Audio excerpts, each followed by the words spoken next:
Hey you guys, my name's Alvine and I am a teacher at Simple Mystic Miracles. Today I'm going to be showing you a really simple way to consecrate or bless a tool for magic. So when we consecrate something, it essentially takes it from being an ordinary, everyday, mundane object and it makes it magical, it makes it sacred. And we use it for that purpose from that time onwards. Anything can be consecrated, it's all up to you. I'm going to be showing you today with this wand here. So this has already been consecrated as my magical wand, but it is essentially at its core just a stick which has been consecrated. And then I also have here just a bottle. So this is just an example. So this is not an overtly looking magical tool, but it can be consecrated. So once you consecrate an item, you use it for magical purposes. So you might want to use something as, so a bottle for example, as a vessel for holding moon water or some kind of special ritual water, or perhaps a magical oil, something like that. So you can bless it, consecrate it, and forevermore it is used for magical purposes.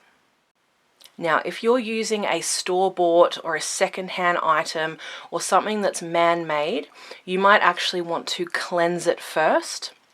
So you can do this by running it underwater. You could bury it in the earth for a time, so you could leave it there for an hour. You might want to leave it overnight.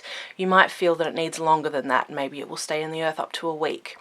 You can also cleanse an item with crystals. So I particularly like selenite and black tourmaline for this. So if you were doing this with a bottle, you could put the crystal inside or just have it around the outside touching or on the top, something like that, where the energy can be drawn out and cleansed in the object.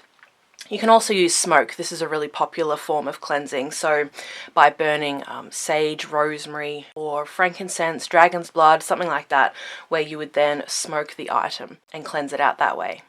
But on the other hand, if you are consecrating something that comes from the earth, very directly from the earth, such as a stick, which is becoming a wand, then you might not want to cleanse it. I don't cleanse items that come from nature that way, but that's up to you. You might feel it needs it. There are many different ways that you can consecrate a tool.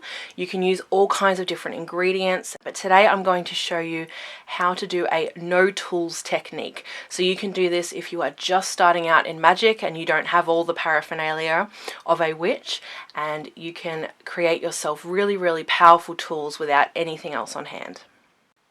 So the first thing you want to do is hold your tool in your hand, and then you want to connect to earth energy.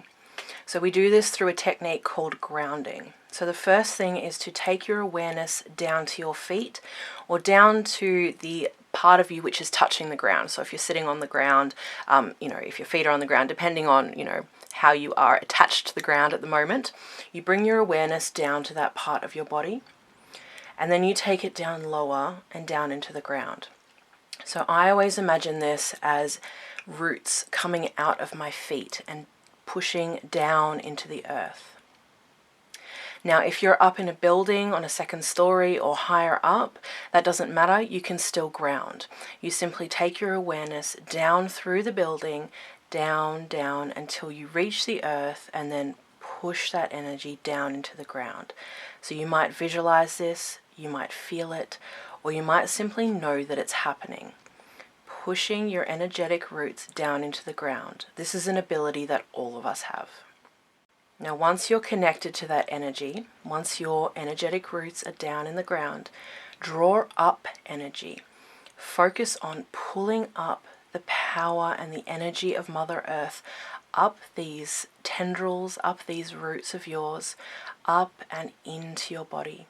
Feel that power flow into your feet, up your legs, up into your torso, down through your arms to your hands. Feel that pulsating energy and that power. Now, it might have a physical sensation like pulsing or heat or tingling or something like that. You might see this, so you might see it as a color. I often see it as blue. It might be something else completely different for you, or you might simply know that this is happening.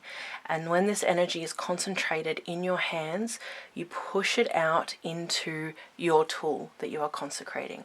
So hold it in both hands if that's possible, and focus on this energy in your hands and pushing it into the tool. See it, feel it, hear it, or know that you're doing this right now. And then you can say something like, I bless and consecrate this wand for magic. Each time I use this wand, it will grow in power. So it is. Now, often when I am blessing a tool, I'll actually make a sign over it, some kind of symbol. So if you have a symbol which is powerful for you, perhaps it's the sign of the cross, perhaps it's a pentagram, perhaps it's something else, you can trace that image over the tool and sort of push that down in there. And this is something that over time, the more you do it, will become really comfortable for you, and you'll actually be able to feel the energy and the power. Right at the very beginning, you won't. You'll kind of be like, am I doing this right? You are. Have patience, keep practicing, and you'll absolutely feel that you are empowering the tools.